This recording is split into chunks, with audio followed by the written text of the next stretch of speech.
The world is undergoing a profound transformation, a shift in global power that could redefine international relations for generations.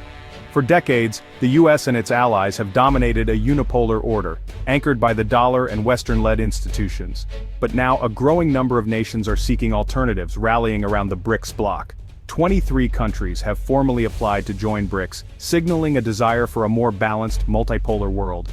These nations, diverse in geography and politics, are united by frustration with a system seen as favoring the West. The rise of BRICS is about reclaiming economic destiny and forging new paths for trade, investment, and development, free from Western conditions. This isn't just anti-American sentiment, it's a push for sovereignty and a new global financial architecture. For the US and its allies, this is a moment of reckoning, forcing a re-evaluation of their global role. The expansion of BRICS is more than a headline. It's the central story of our time, opening a new chapter in world affairs. The question now, how will the world adapt to this emerging order? BRICS stands for Brazil, Russia, India, China, and South Africa, a bloc that began as an economic concept and evolved into a powerful alliance. These 5 nations represent over 40% of the world's population and more than a quarter of global GDP. Despite their differences, they share a belief that post-World War II institutions no longer reflect today's realities. Now 23 countries, including Argentina, Saudi Arabia, Iran, Egypt, Indonesia, and more, are seeking to join. The list spans oil-rich monarchies, socialist republics, and emerging democracies from every continent.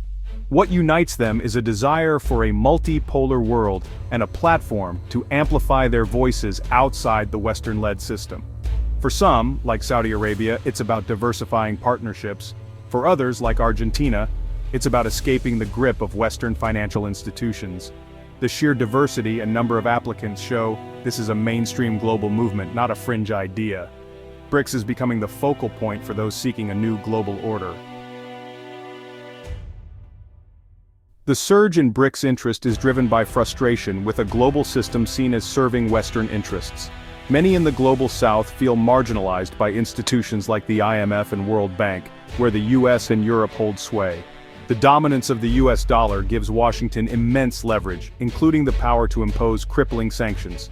By joining BRICS, countries hope to build an alternative financial system, trading in local currencies and reducing vulnerability to US policy. Economically, BRICS offers access to vast markets and investment, especially as the bloc expands. The new development bank provides funding for infrastructure and development without harsh policy conditions. For countries like Indonesia or Nigeria, this means new opportunities for growth and autonomy. BRICS promises a more equitable international order, with multiple centers of power and greater say for developing nations. It's not about dismantling the old system, but building a parallel one with more choices.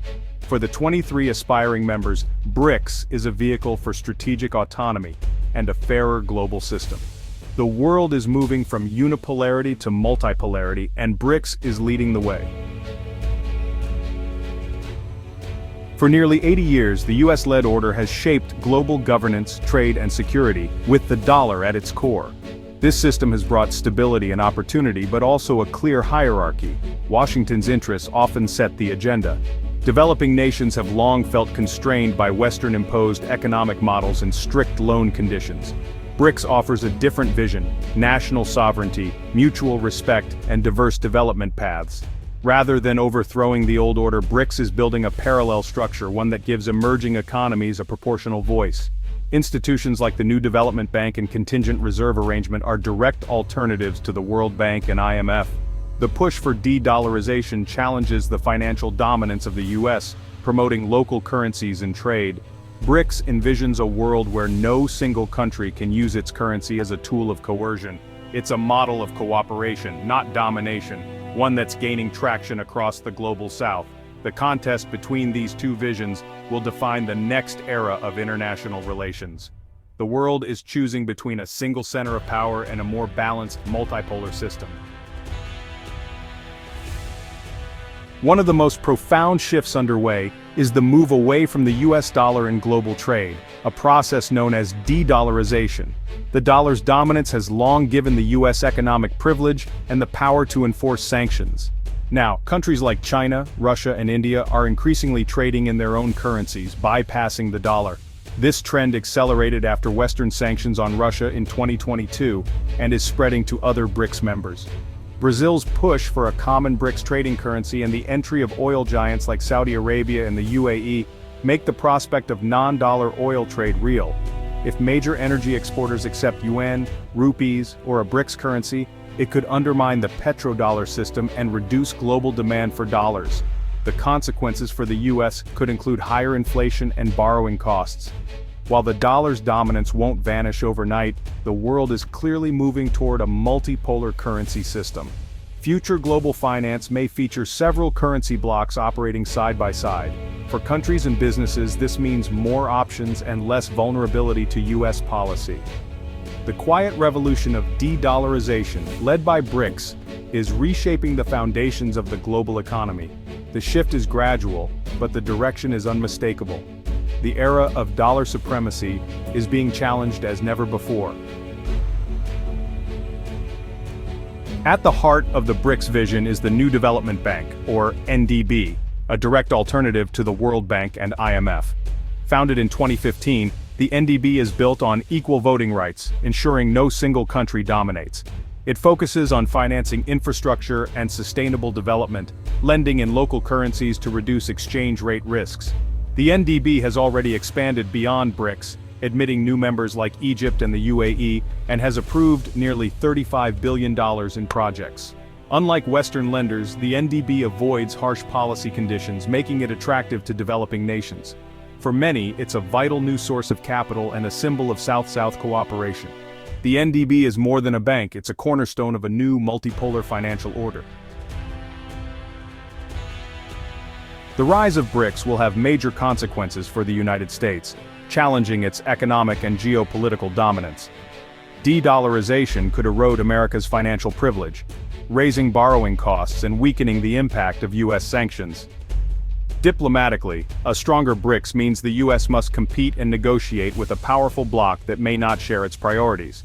This could reduce US influence in international organizations and force a shift from primacy to partnership. Yet the challenge also presents an opportunity. The US could reform its approach, becoming a more attractive and responsive partner, addressing the concerns of the Global South, and reforming institutions like the IMF could help maintain relevance. The ultimate impact depends on Washington's response. Confrontation could backfire, while cooperation could ease the transition. The rise of BRICS is both a challenge and an opportunity for a more balanced global system. The choice is America's to make. For BRICS members, expansion brings vast opportunities: integrated markets, South-South investment, and greater bargaining power. Together, they can demand reforms in global governance and secure better trade deals. But the bloc's diversity is also a challenge. Rivalries, such as between China and India, and differing interests among new members could strain unity. China's economic dominance raises concerns about balance within the group. To succeed, BRICS must avoid becoming a vehicle for any single member's interests. Internal cohesion and equal partnership are essential for realizing a truly multipolar world. The alliance's strength will depend on managing differences and building consensus. The future of BRICS hinges on its ability to remain a coalition of equals.